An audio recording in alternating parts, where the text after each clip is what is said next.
Hello, my YouTube family. This is your wake-up call.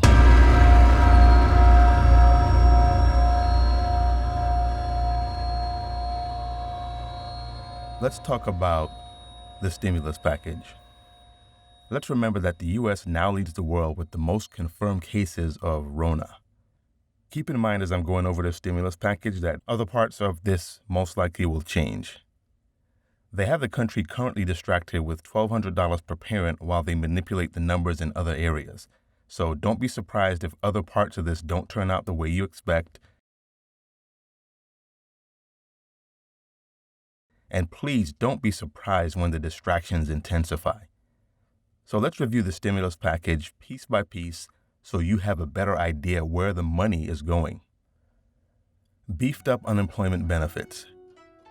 Unemployed people would get an extra $600 per week for up to 4 months on top of state unemployment benefits to make up for 100% of lost wages.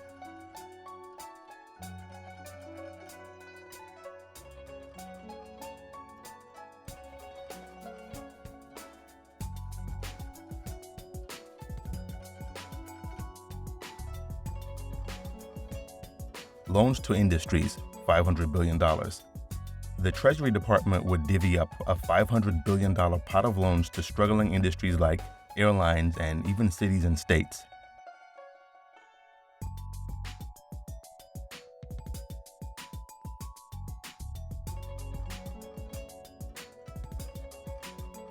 Checks will be mailed soon. This is the important one. This is the one that everybody wants to know about, so let's jump into it.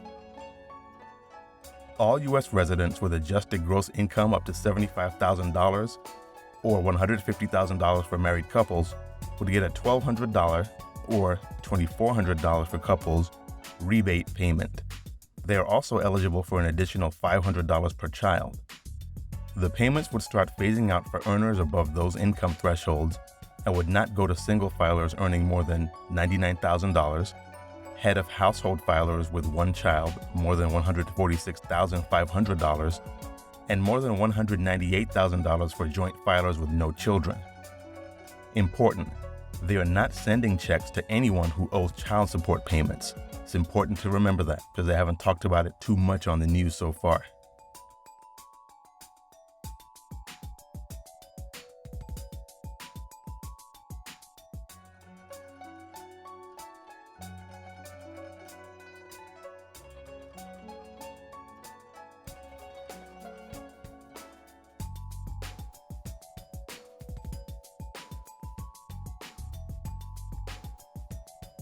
Hospitals get their wish, $100 billion. Healthcare providers would secure $100 billion in grants to help fight Rona and make up for dollars they have lost by delaying elective surgeries and other procedures to focus on the outbreak. They would also get a 20% bump in Medicare payments for treating patients with the virus.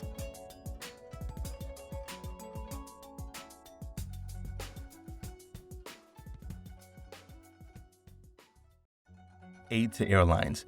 $58 billion. Airlines would receive $29 billion in grants and $29 billion in loans and loan guarantees, as well as a reprieve from paying 3 of their major excise taxes on the price of a ticket, the fuel tax, and a cargo tax. That funding comes with strings though. No stock buybacks and limits on executive compensation to start. Now, I know they started nitpicking and charging us for every little thing when we were going through the fuel crisis years ago, but fuel prices have significantly come down and have been low for years. Why didn't they stop charging us for every little thing? Now they're getting more money, and I guarantee they will not stop charging you for every little thing when you try to fly. Prize for retaining payroll. Businesses would get a tax credit for keeping idled workers on their payroll during the Rona epidemic, so long as the businesses meet certain criteria. They would get a refund for half of what they spend on wages, up to $5,000 per worker. Wow. So much for the generous CEO paying people out of the kindness of their stone-cold hearts. There's an incentive for them to keep you on the payroll. Don't think they're doing it just because they love you. State and local governments, they get $150 billion. The agreement would provide $150 billion for state and local governments, with $8 billion set aside for local governments, which are bleeding tax revenue as only essential businesses remain open and unemployment claims climb by the tens of thousands every day.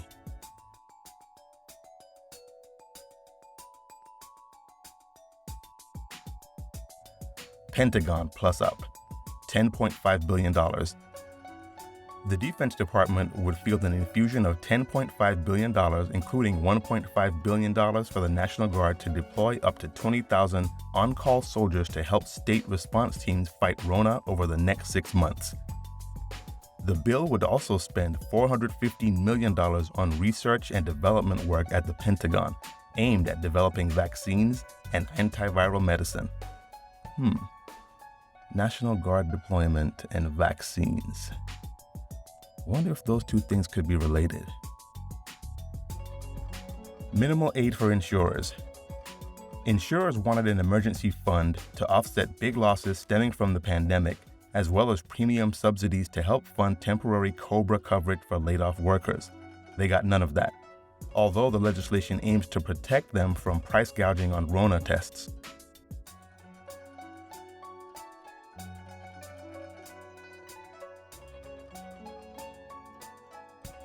Employers and self-employed individuals.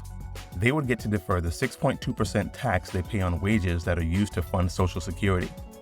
It would have to be paid over the following 2 years, half by December 31st, 2021, and the other half by December 31st, 2022. No cash for the oil stash. The bill does not include the $3 billion Trump sought to fulfill his promise this month of filling the country's oil stockpile right up to the top as a way to aid U.S. drillers amid a price decline.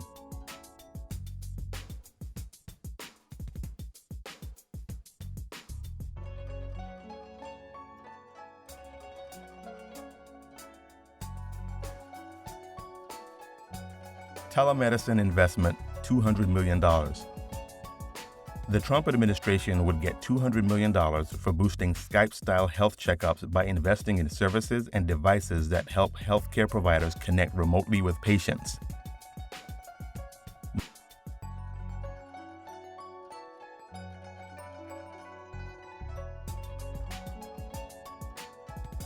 No help for the homework gap. The stimulus package is likely to omit funding that both lawmakers and the Trump administration sought to close the homework gap, the term used for the difference between families with internet connections and equipment and those without. This was to be an FCC subsidy program the Democrats wanted, worth at least $2 billion to go directly towards helping schools and libraries connect to the internet. As a result, millions of students may now be stuck at home during the pandemic without a way to continue their studies online. Now, this is a little confusing to me. I've always been told that money from the lottery goes into helping education. So I don't understand how they're so far behind that they don't have an infrastructure in place to help students with remote learning. This doesn't make any sense to me. And so far we've gone through this package and so many industries are getting so much money, but when it comes to education and the children learning, it's an afterthought. Doesn't make sense. Maybe there is something to the dumbing down of the American school students. Cruise industry relief. The deal does not appear to include any direct funding for the ailing cruise ship industry, which has been devastated by the pandemic.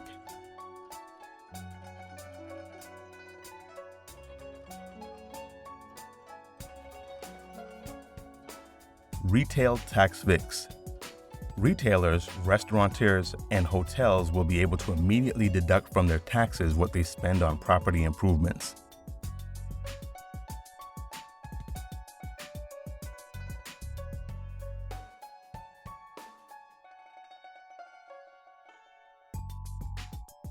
Propping up the Postal Service. The final bill would provide the already underwater U.S. Postal Service with a $10 billion Treasury loan to stave off total insolvency, but not a direct infusion of emergency cash.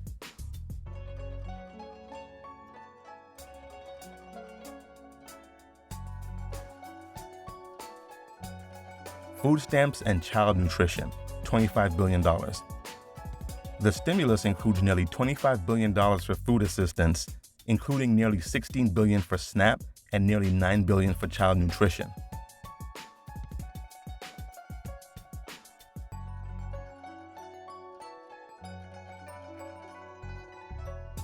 Relief for farmers and ranchers, $24 billion.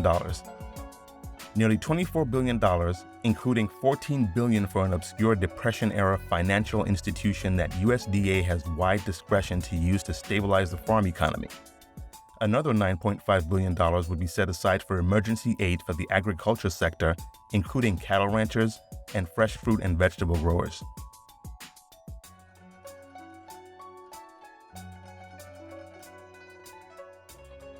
Distilleries. Distilleries received a temporary exemption from an excise tax for alcohol they use to make hand sanitizer that's produced and distributed within Food and Drug Administration guidelines.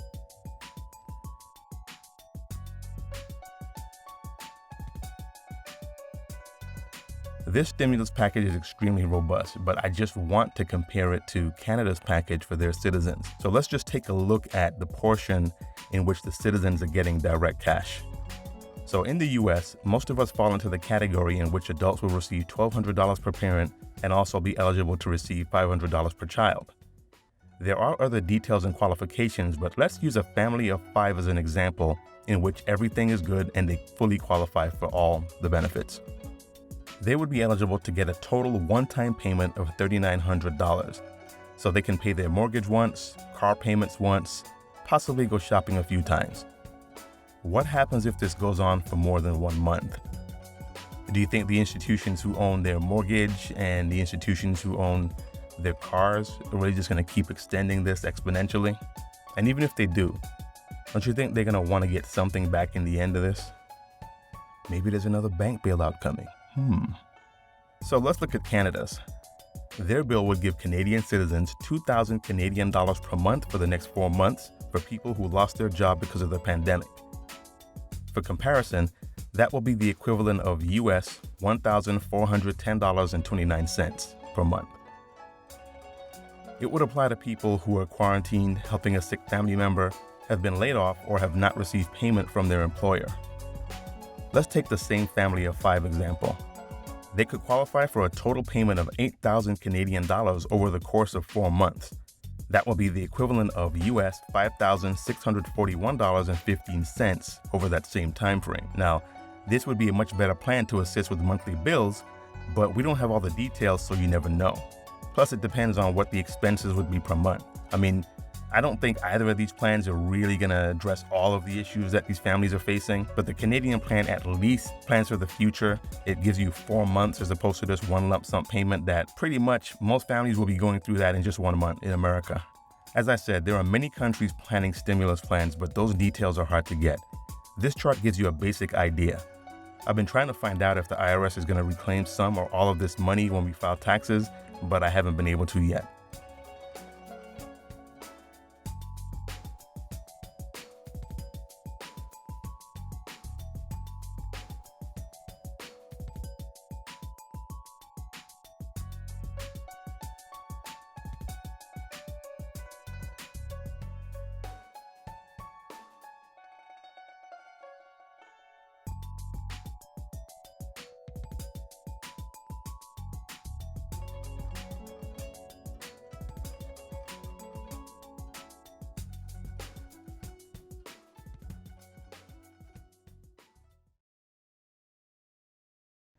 Anyway, this video is long enough and I probably lost some people along the way. The important thing is that you understand exactly where your money is going. Remember, follow the money, find the corruption. This has been your wake-up call.